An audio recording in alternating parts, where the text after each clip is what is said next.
विनायकं गुरुं भानुं ब्रह्म विष्णु महेश्वरान् सरस्वतीं प्रणम्यादौ शुभं कर्म समारभेत। जय शंकर साथियों, राजतिलक एस्ट्रोलॉजी में आप सभी का हार्दिक स्वागत है। मैं हूं एस्ट्रो गिरीश। साथियों, हमारे पास आजकल जितनी एस्ट्रोलॉजिकल क्वेरीज आती हैं उनमें अधिकांश queries marriage, relationship and career को लेकर के होती हैं। आज के एपिसोड में हम बात करेंगे मैरिज एंड रिलेशनशिप से रिलेटेड कुंडली मिलान की। कुंडली मिलान में सर्वाधिक प्रचलित जो पद्धति है वह है वर्ण, वश्य आदि पर आधारित अष्टकूट मिलान, जिसमें 36 पॉइंट्स के आधार पर वर वधु का कुंडली मिलान किया जाता है और उसमें मोर देन 50% यानी कि 18 से अधिक गुण मिलने पर उनको मैरिज के लिए रिकमेंड कर दिया जाता है।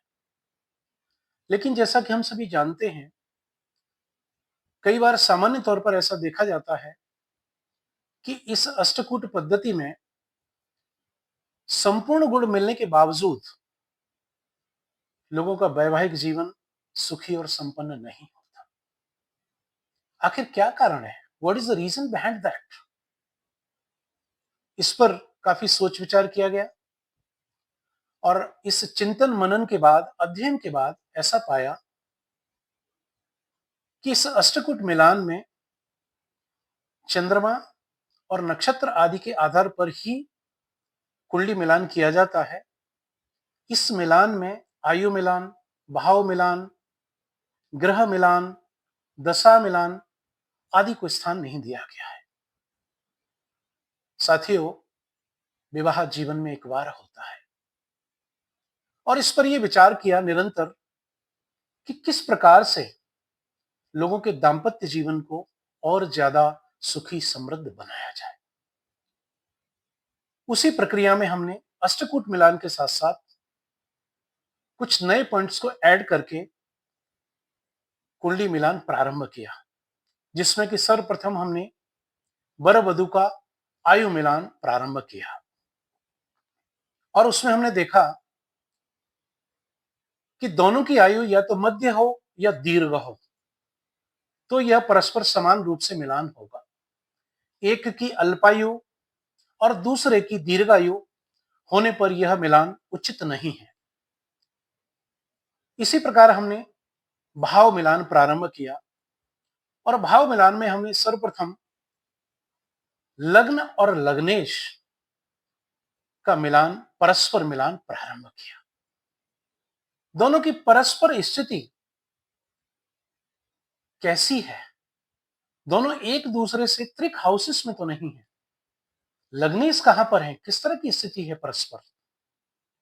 इसके बाद हमने सेकंड हाउस, जो कि धन, वाणी और कुटुंब का होता है। धन के बिना गृहस्थ कैसे चलेगा? कई बार वाणी की कटुता भी गृहस्थ को बर्बाद करती है। इसके बाद चतुर्थ भाव, जो कि सुख, संपत्ति, भवन, वाहन आदि के लिए देखा जाता है, उसका मिलान किया।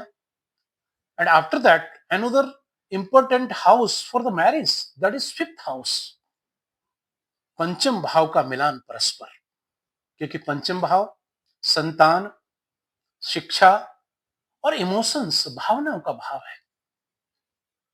और इसमें हमने देखना प्रारंभ किया कि दोनों की कुंडली में संतानोत्पत्ति के योग है भी कि नहीं। कहीं कुंडली में बंजर राशियां तो नहीं बैठी, अल्पसुत राशियां तो नहीं।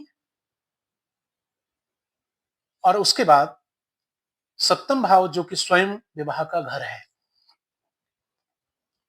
उसमें हमने देखा कि दोनों का सप्तम भाव किस तरह के इंडिकेशंस दे रहा है, परस्पर स्थिति क्या है, सप्तमेश कैसे है। उसके बाद अष्टम भाव, जो कि स्पाउस का मांगल्य भाव होता है, और अंत में भाव मिलान में द्वादश भाव, जो कि शयन सुख का भाव होता है, उसकी परस्पर क्या स्थिति है। और इसी क्रम में आगे हमने ग्रहों का मिलान प्रारंभ किया। ग्रह मिलान में चंद्र और मंगल का मिलान तो पहले से ही प्रचलित है। हमने आगे इसमें बुध का मिलान प्रारंभ किया। बुध क्योंकि बुद्धि, वाणी और व्यवसाय के कारक होते हैं। वर वधु दोनों का परस्पर बुद्धि का स्तर कैसा है, बुध से ये देखा। उसके बाद बृहस्पति देव, दोनों की कुंडली में परस्पर बृहस्पति की कैसी स्थिति है। बृहस्पति धन के, संतान के, ज्ञान के और स्त्रियों के जीवन में उनके पति के सुख के कारक होते हैं। और इसके बाद विवाह का कारक ग्रह, मैरिज के लिए सबसे इंपॉर्टेंट ग्रह, शुक्र का मिलान प्रारंभ किया। शुक्र लग्जरीज है, शुक्र वैभव है, शुक्र भोग है। दोनों के शुक्र की परस्पर स्थिति क्या है, यह देखने के बाद हमने दोनों की दशाओं का मिलान किया। और दशाओं के मिलान के बाद दोनों के सर्वाष्टक वर्ग में सप्तम हाउस में, सेवेंथ हाउस में, जो कि शादी का घर होता है, कितने पॉइंट्स हैं। इन सब का मिलान करने पर दोनों की स्थिति समान या अनुकूल होने पर जब हमने मैरिज के लिए उन्हें रिकमेंड किया तो अंततः यह पाया कि अपेक्षाकृत दोनों का वैवाहिक जीवन ज्यादा सुखी और समृद्ध है। आज के एपिसोड में बस इतना ही। शीघ्र ही एक नए एपिसोड के साथ मिलेंगे। भगवान भवानी शंकर आप सभी की मनोकामना पूर्ण करें। कुंडली के विश्लेषण के लिए आप हमारे व्हाट्सएप नंबर 9540393555 पर संपर्क करें। ओम नमः पार्वती पते, हर हर महादेव।